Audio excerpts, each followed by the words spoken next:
SYM na agad tayo. Pero bago natin simulan, syempre katulad ng lagi natin ginagawa, intro muna tayo.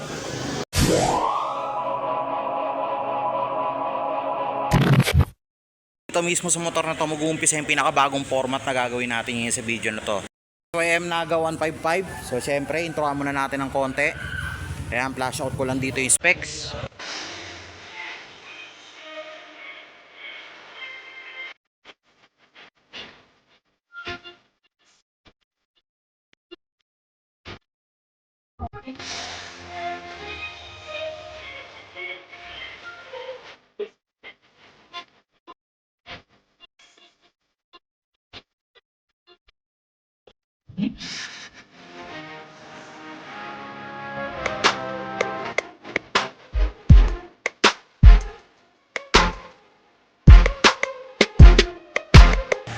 Since ito'y bago, syempre bago rin ang panlabas na itsura.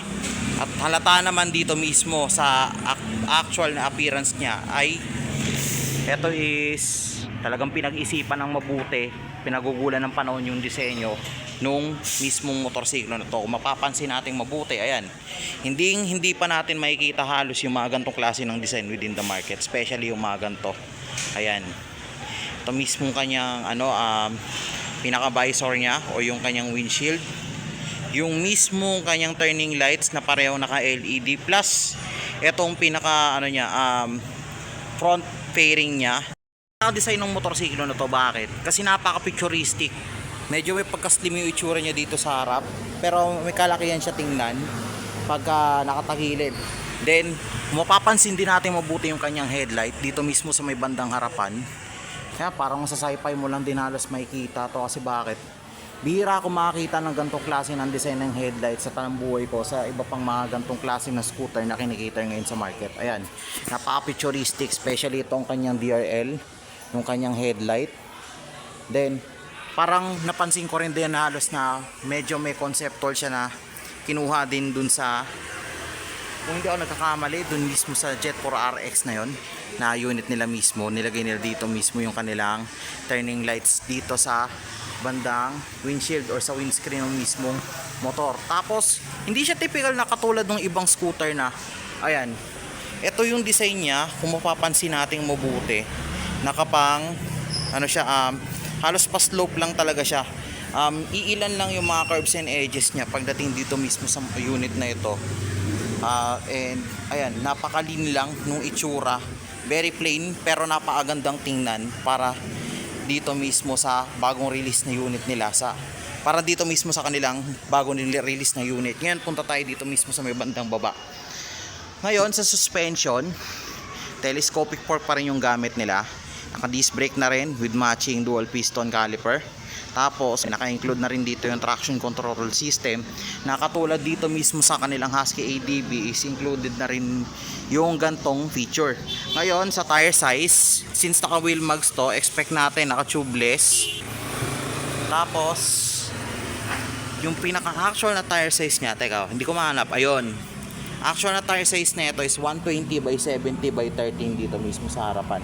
Halos kasing laki lang din nung gulong ko para sa RFI 175. Ngayon, hindi kayo mahihirapan maghanap ng mga gantong klase ng size ng gulong, since naman na siya, available na rin naman na siya mismo sa market. Ngayon, punta tayo dito mismo sa kanyang rider side.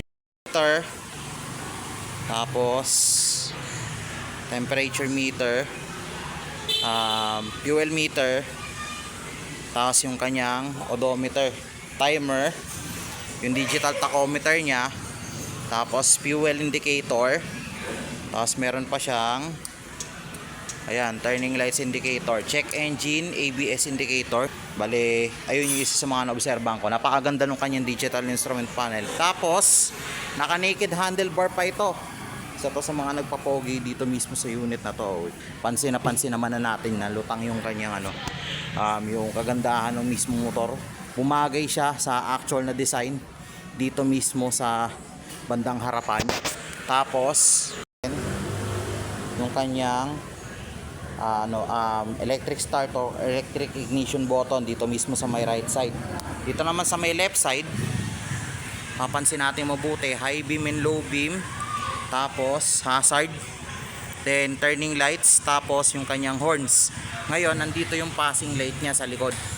Then ngayon mapapansin din natin dito mismo sa may bandang harapan, meron na rin siyang utility hook, ditiklop, USB charging port, tapos iisa na lang yung kanyang packet dito mismo sa may bandang baba. Ito malawak na to, pwede na tayong maglagay ng kahit anong gamit dito including yung cellphone natin. Tapos naka smart keyless technology na rin to. Then ito yung nakakapagpaagaw attention sa akin kasi itong actual na pinaka gas cap niya is nandito mismo sa may bandang harapan. Try nga natin i-open.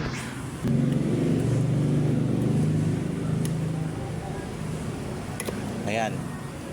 Medyo nahirapan lang tayo ng konti kasi medyo kabado tayo. Pwede rin pala tayo maglagay ng cup dito. Dito mismo hindi dito.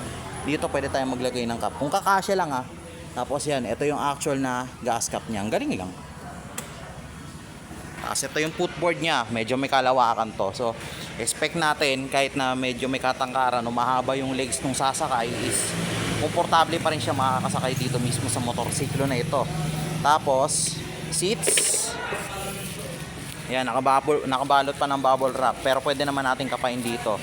Base na rin sa obserbasyon ko dito mismo sa unit na to, hindi ako nagkakamali, saktuhan lang yung lambot ng kanyang upuan sa harapan tsaka sa likuran para sa OBR mismo.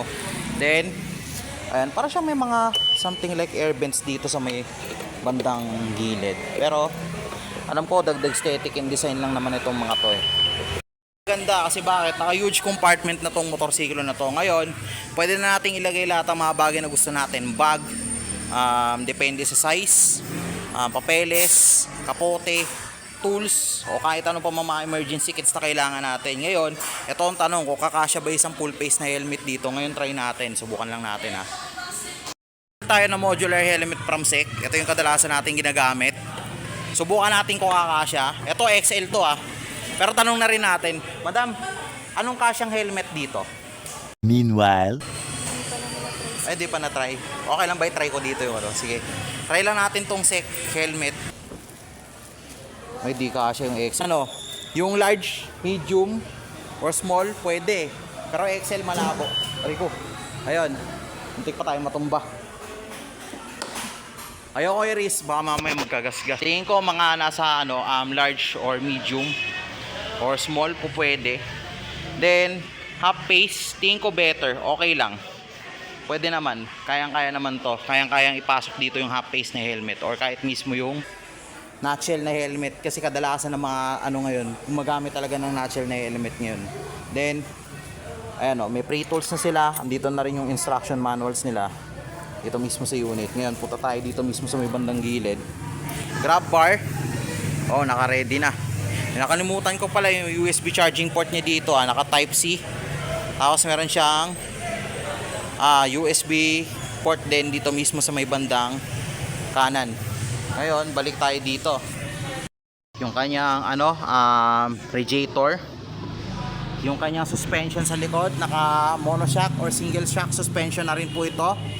Same sila nung format or nung actual na pagkakadesign nung katulad nung kay Husky ADB. Ayan, pakita ko lang Naka sports din yung actual na position ng kanyang suspension dito mismo sa may bandang gilid. Ngayon, mapapansin din natin, may kalakihan din yung kanyang CVT casing dito mismo sa gilid na to, dito sa may bandang kaliwa. Tapos ito yung kanyang air filter. Ito ang kakaiba dito na napansin ko sa motorsiklo na ito. Ayan, wala siyang direktang fender dito. Naka full set siya ng mudguard or tire hugger dito mismo sa may gilid. Tapos ayan, wala siyang chassis na indicated, na isa pa sa mga nakapagpaganda dito mismo sa actual na unit ng SYM para dito mismo sa kanilang unit. Naka-upright position yung exhaust. Tapos ayan, naka disc brake na rin yung kanyang likod with matching. Tingnan niya natin dito sa may gilid. Single piston lang ata tong caliper niya dito sa may bandang likuran kung hindi ako nagkakamali. Tapos mapapansin din natin mabuti na yung tire size nito is naka 130 by 70 by 13. So mas malapad to. Expect natin maganda yung stability ng motorsiklo nito.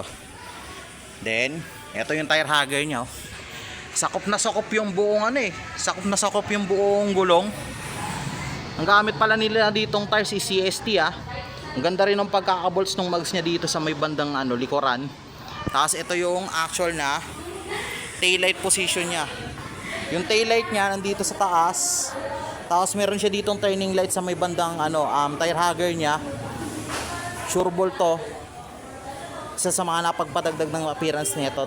Tapos yung kanyang plate light dito mismo sa may bandang ilalim. Ayan, ang lapad ng kanyang fender. Ayan ang kanyang tire hugger. Ang ganda rin ng pagka-format ng kanyang tail light, tapos ng kanyang turning lights dito mismo sa may bandang likuran. Ngayon, natapos na natin halos i-review itong motor na to or i-walk through. Siyempre, susubukan tayo ngayon katulad ng ginagawa natin palagi. Tara. Yan o.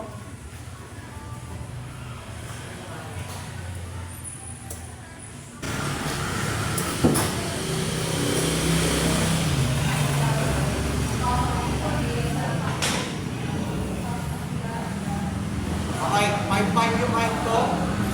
Take note. Medyo take note pero kaya naman i-manage. Ganda lang kasi labang pupuntahan nito SOM na 1.5 na. Sakyan. Pagdating dito mismo sa unit na to. Ngayon, turning radius goods. Yung para sa susubukan kasi ito pero sa susunod na lang.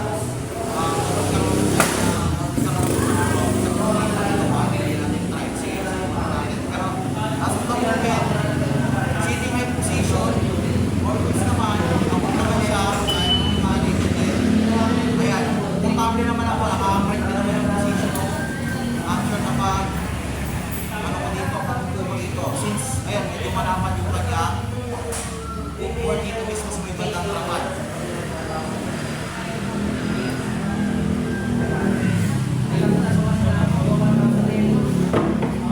Gusto natin gawa ng review or tapos na rin natin ikutin tong unit na ito. Ngayon alamin naman natin kung ano yung actual na price nung ano, SYM Naga 155. Ngayon, andito nakalagay kagad yung price niya. Ayan. Tingnan nyo na lang mabuti mga dre. Ang cash niyan 119,900. Pag kukunin nyo siya ng installment, 15,000 yung down payment niya. Ngayon, 6 mode of payments, 6 months, 12, 18, 24, 30, and 36. Ngayon sa 6 months, medyo malabo lang ng konti. Ayan o.